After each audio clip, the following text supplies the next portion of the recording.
మంత్రిగా ఉన్నటువంటి పెద్దలు వివేక్ గారు నిజామాబాద్ మాలల మా కుల బాంధవుల యొక్క ఆత్మీయ సమ్మేళనం వేసి మా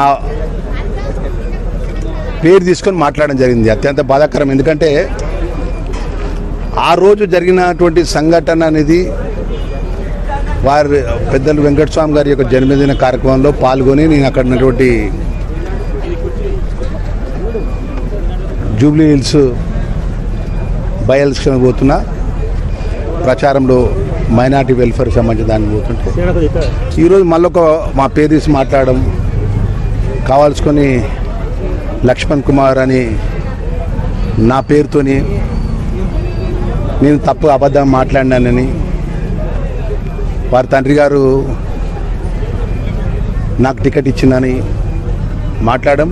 సరే, ఏదైనా కూడా అఖిల భారత కాంగ్రెస్ పార్టీ నాయకత్వం మల్లికార్జున ఖార్గే గారు, రాహుల్ గాంధీ గారు, మన పిసిసి అధ్యక్షులు ముఖ్యమంత్రి గారి నేతృత్వం లోపల రేపు ఉప ఎన్నికలు ఉన్నాయి.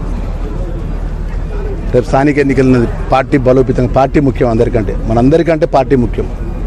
మనం రాష్ట్ర ప్రభుత్వం నడిపే వాళ్ళం, క్యాబినెట్లో ఉన్నాం. కాంగ్రెస్ పార్టీలో ప్రజలు నన్ను ఆశీర్వదించారు. సరే, మన మధ్యలో ఏదైనా ఉంటే సరే, నేను తప్పు మాట్లాడినా మీరు ఒప్పు మాట్లాడినా అనేది మన పార్టీ ఇంటర్నల్గా కూర్చొని మాట్లాడితే బాగుండేది.